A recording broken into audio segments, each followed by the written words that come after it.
Shalom, shalom, mes frères et sœurs. Me revoici encore devant vous pour continuer notre exhortation. Prions. Nous te bénissons, Père éternel. Merci. Merci encore pour cette rencontre. Merci, Seigneur. Tu es là, Seigneur, pour nous exhorter. Saint-Esprit, nous sommes là pour t'écouter. Parle-nous. Au nom de Jésus-Christ. Amen. Et je suis en train de continuer la leçon de la fois passée, l'exhortation de la fois passée, qui avait comme titre « Cette affaire te concerne ». Cette affaire te concerne. Nous avons dit que cette affaire nous concerne à nous tous. Mais on a parlé d'abord de la maman. Et on n'avait pas terminé à parler de la maman. On continue à lui parler. Après, nous allons parler de nous. Dans Jérémie chapitre 17, verset 5. Je ne lirai pas, Je vais seulement citer les versets bibliques et dire le contenu. Dans Jérémie chapitre 17, verset 5, la Bible déclare « Maudit soit l'homme qui se confie dans l'homme, qui prend la chair pour appui. » Peut-être pour prier pour l'enfant. Toi, tu comptes sur la prière de ton pasteur. C'est à maman qu'on est en train toujours de parler. Ce message ici est adressé à la maman. Alors, peut-être toi pour prier, tu comptes sur les pasteurs.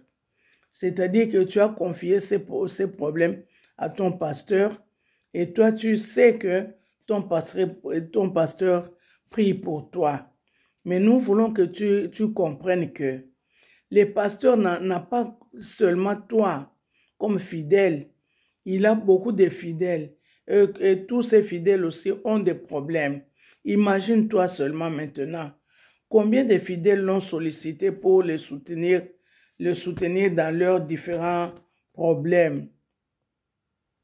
Pour les soutenir dans leurs différents problèmes.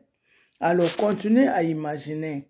Combien de temps passe-t-il devant les seigneurs pour chacun de ces problèmes? Par exemple, s'il arrivait que 10 fidèles lui confiaient leurs problèmes et lui demandaient de prier pour ces problèmes. Il a devant lui 10 personnes. Maintenant, commence à réfléchir. Combien de temps il fait pour chaque problème? Et lui aussi, les pasteurs, il a aussi ses problèmes à lui. Je ne dis pas que compter sur les pasteurs est mauvais, est quelque chose de mauvais, mais il faut voir aussi le genre de pasteur à qui vous vous confiez. Parce qu'il y en a qui demandent de l'argent avant de prier pour toi. Par sagesse, ils disent, envoie l'argent pour l'action de grâce. Tu envoies l'argent. D'autres disent, envoie l'argent pour le sacrifice. On va donner l'offrande des sacrifices. Envoie l'argent pour l'offrande des sacrifices comme ça, pour que la prière de l'enfant soit efficace. Tu envoies l'argent. D'autres disent, envoie l'argent parce que nous allons faire une veillée de prière. Il faut qu'on achète de café, de sucre pour les frères qui vont nous accompagner dans la prière pour te soutenir. Tu envoies l'argent. Et d'autres disent, ce week-end, je veux aller à la montagne là-bas pour prier pour toi. Pour prier pour toi. Alors, sache bien qu'il va avancer beaucoup de raisons. Beaucoup de raisons qu'il va avancer et à toi et aux autres fidèles qui sont allés aussi les solliciter pour leurs problèmes.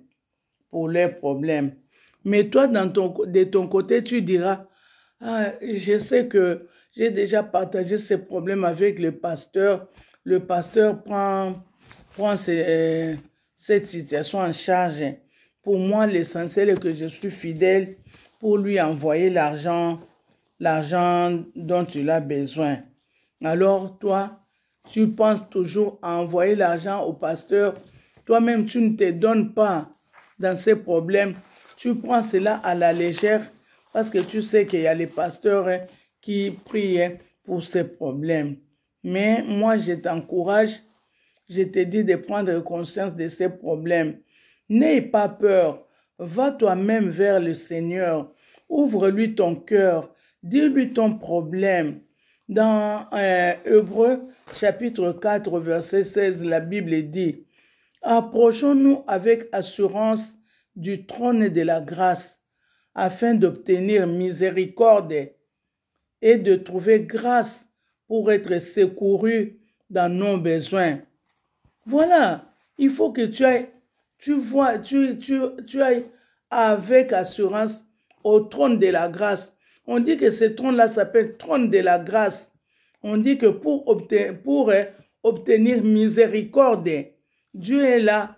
Il veut voir les gens qui cherchent la miséricorde de Dieu pour que Dieu les secoure dans leurs problèmes.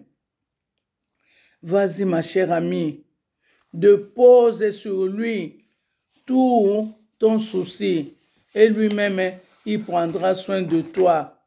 Il prendra soin de toi. N'hésitez pas. Ne dis pas, moi, je n'ai jamais prié. Dieu ne me connaît pas. Est-ce qu'il peut vraiment m'écouter? Est-ce que ce Dieu-là me connaît? Est-ce que ce Dieu-là va m'exaucer? Ne te pose pas des questions pareilles, ma chérie. Dieu n'abandonne jamais quelqu'un qui vient à lui. Regarde, dans le livre de Ésaïe, chapitre 65, verset 1 à 2, les versets que je ne lise pas, comme ça, vous allez lire à la maison. Vous allez lire. Il est écrit dans Ésaïe 65, verset 1 à 2. J'ai exaucé ceux qui ne demandent rien. Je me suis laissé trouver par ceux qui ne me cherchaient pas. J'ai tendu mes mains tout le jour vers un peuple rebelle. Écoute, Dieu dit que lui, il est arrivé même à exaucer les personnes qui ne lui demandaient rien. Il a exaucé même les rebelles. Et pourquoi toi, tu ne peux pas aller vers lui? Surtout que toi, tu as un problème. Et lui, il connaît aussi ces problèmes-là. Il connaît ces problèmes-là. Pourquoi il va te mettre dehors? Il ne va pas te chasser. Va vers lui. Parle-lui calmement de ton problème. Il est prêt à t'entendre et à t'exaucer. Car il dit dans sa parole, invoque-moi au jour de la détresse. Je te délivrerai et tu me glorifieras. C'est la parole de Dieu qui est écrite dans Psaume chapitre 50, verset 15. Invoque-moi au jour de la détresse. Je te délivrerai et tu me glorifieras. Tu es dans la détresse. Invoque le Seigneur. Il est prêt à te délivrer, toi et l'enfant. Ce Dieu-là, il est pour nous un refuge et un appui. La Bible dit qu'il est un secours qui ne manque jamais dans la détresse. Psaume chapitre 46, verset 2. Dieu est pour nous un refuge, un appui, un secours qui ne manque jamais dans la détresse. Lève-toi, va dans ta chambre, parle-lui, il t'écoute. Va avec cette force que tu as. Parce que toi, tu as une force en toi que tu ignores. Quand tu ouvres la bouche, il y a les miracles dans ta bouche. La prière là que tu vas adresser au Seigneur, le Seigneur va faire des miracles à partir de ce que toi tu vas lui dire. Et la gloire sera pour ces dieux-là. Donc toi, ouvre seulement la bouche. Ouvre la bouche, parle au Seigneur. Le miracle est dans ta bouche. Il est disponible à t'écouter. Et aussi, je voudrais te rappeler ceci. je voudrais te rappeler que, lorsque tu souffres, il y a une certaine forme de prière que tu dois faire quand tu souffres. Il y a une certaine prière que tu vas faire. Cette prière s'appelle la plainte. La plainte, c'est-à-dire, tu dois parler intimement avec ton Dieu. Tu dois déverser ta douleur sur ton Dieu. C'est pourquoi cette prière s'appelle la plainte. Tu vas prier avec le mot de ta douleur. Donc tu t'adresses à Dieu avec les mots de ta douleur. Dieu a dit à Ézéchias, j'ai entendu ta prière et j'ai vu tes larmes. Je ne te pousse pas à pleurer parce que quelqu'un d'autre va dire, ah, l'essentiel pour moi, je vais pleurer. Non, il faut que ta bouche parle. Là, je vais donner un témoignage d'une maman qui est une sœur en Christ qui était avec nous à Kinshasa. Elle avait un problème de stérilité. Le Seigneur ne lui avait pas encore donné l'enfant. Et nous avions l'habitude de faire une veillée de prière des servantes de Dieu. Chaque vendredi, on allait faire la veillée de prière pour que chacun de nous prie pour son problème. Alors, quand il était minuit, c'est en ce moment-là que le terrain était libre pour que nous commencions à prier. Et quand il est minuit, tout le monde commence à prier, tout le monde court à gauche, à droite pour dire au Seigneur son problème. Mais cette sœur-là, elle disait toujours, Seigneur, je n'arrive pas, je ne sais pas dire, je ne sais pas parler. Seigneur, je n'arrive pas, je ne sais que dire, je ne sais que parler. Oh. Pendant qu'elle disait ça, toute la nuit quand nous on partait, cette soeur ne disait que ça. Alors que nous autres, on était là, Seigneur, regardez mon problème, Seigneur, tu connais mon problème, Seigneur, voilà. Nous, on détaillait le problème, mais elle était toujours, oh Seigneur, je n'arrive pas, je ne sais pas comment dire. Oh, comment tu ne sais pas dire ton problème? Et moi, souvent, quand je la regardais, je me disais, oh, mais tous les jours, elle est comme ça, elle n'ouvre pas la bouche. Alors que Dieu a demandé à Bartimée, quel était ton problème? Elle n'ose pas parler qu'elle avait besoin de l'enfant. Elle ne fait que pleurer. Quand tu pleures sans dire quelque chose.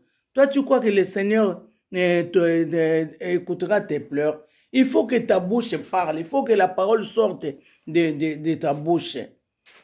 Alors, cette prière-là, je disais, s'appelle la plainte. Donc, tu viens dans toute intimité avec ton Dieu, tu déverses ta douleur sur Dieu et tu lui parles avec des mots de tes douleurs, les mots qui sortent de ton cœur. Tu décris ta situation. Tu décris ta situation, ta douleur. Tu étales devant Dieu ce que tu ressens. Tu fais sortir de ta bouche la situation qui se trouve dans ton cœur. C'est que tu ne peux peut-être pas dire à une personne, à un homme, mais Dieu a besoin de ça. Dieu veut écouter ça. Dieu a besoin de ça. Il est le Dieu des cas compliqués. Dieu, il est le Dieu des cas compliqués. C'est pourquoi il faut avancer. Avance donc, ma sœur. Avance. N'aie pas peur. Dieu, il est là, il va t'écouter. Il est prêt à t'écouter. Ouvre ta bouche. Alors, je disais aussi que cette affaire ne concernait pas seulement la maman de l'enfant. Cette affaire nous concerne nous aussi. Nous qui? Nous les intercesseurs. Nous qui? Nous les frères et les sœurs en Christ. Ces problèmes nous concernent. La Bible dit dans Romains chapitre 12, verset 15, « Réjouissez-vous avec ceux qui se réjouissent, pleurez avec ceux qui pleurent. » Nous devons penser aussi à ceux qui sont accablés, car la Bible dit, « Portez les fardeaux les uns des autres. » Dans Galates chapitre 6, verset 2. C'est pourquoi, mes chers frères, mes chères sœurs, mettons-nous à la place de ces femmes qui souffraient. Mettons-nous à la place de ces femmes qui souffraient.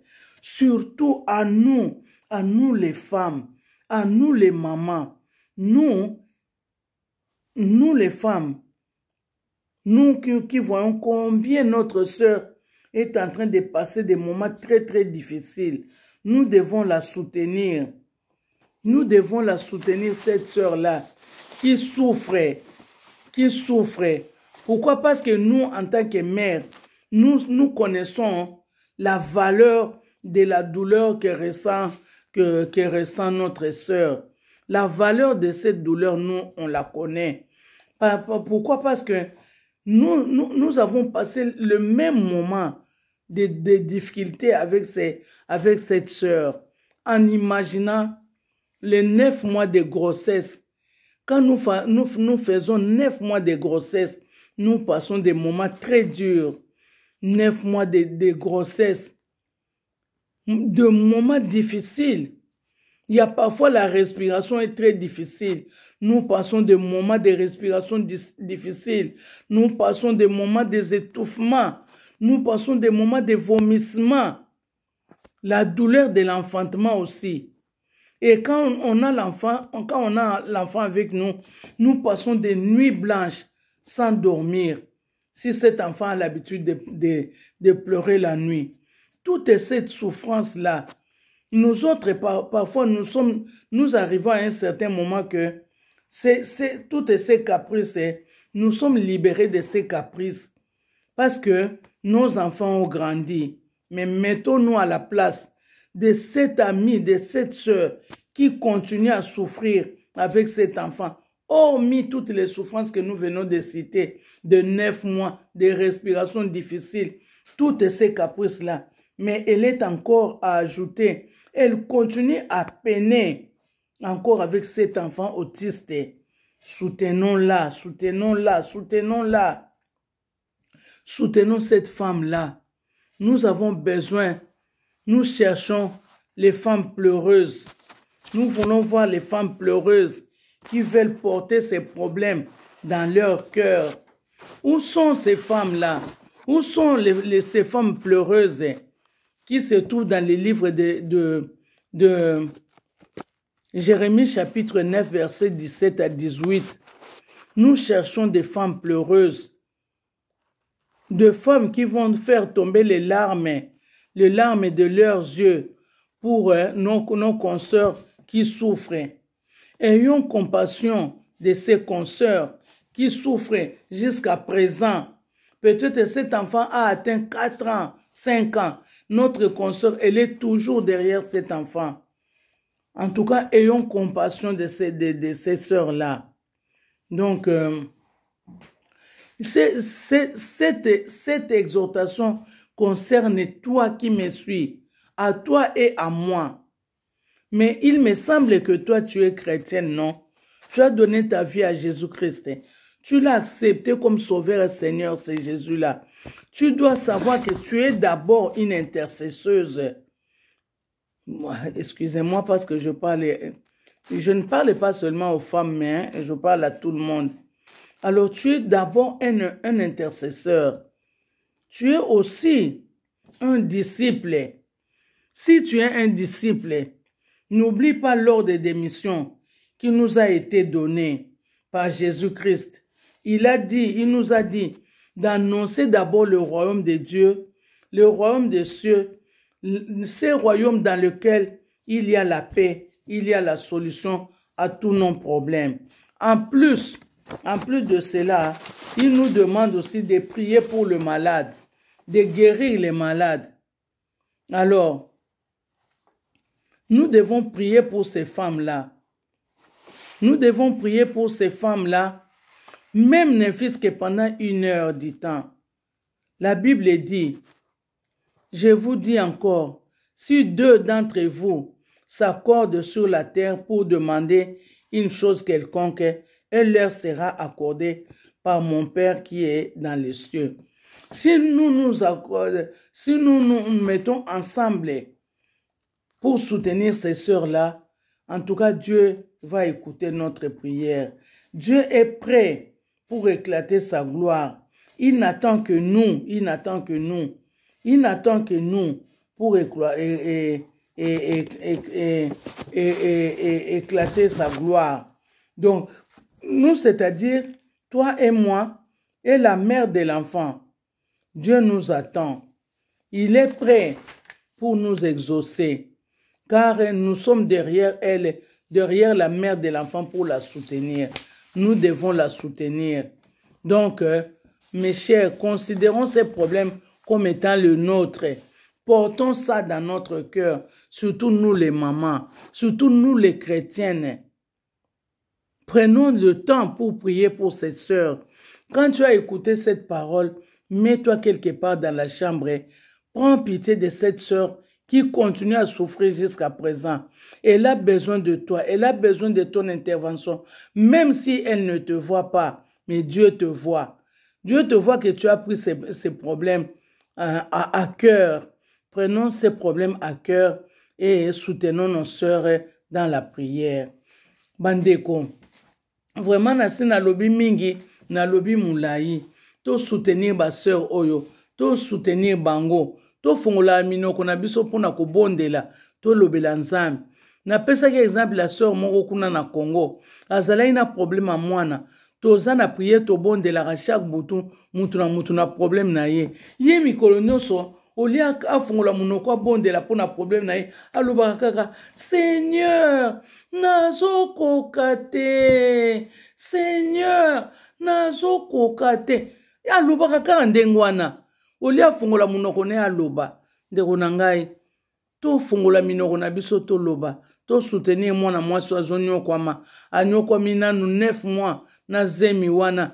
Tala ba caprice tozwaka na bazemi, ba respiration ya pasi, kosanza na kosanza nzoto makasi te, ba étouffement nyonso wana. Mais au lieu siko esila pe lokola ya biso ba misusu esila, ye azo continuer sous komema sous charge ya mwana wana. En tout cas, to soutenir rien dans ma prière, azana posa ya prière na biso. Voilà exhortation au ezalaki na mukolo lelo to bondela. Merci Seigneur parce que tu nous as parlé. Nous nous associons à cette sœur-là qui souffre.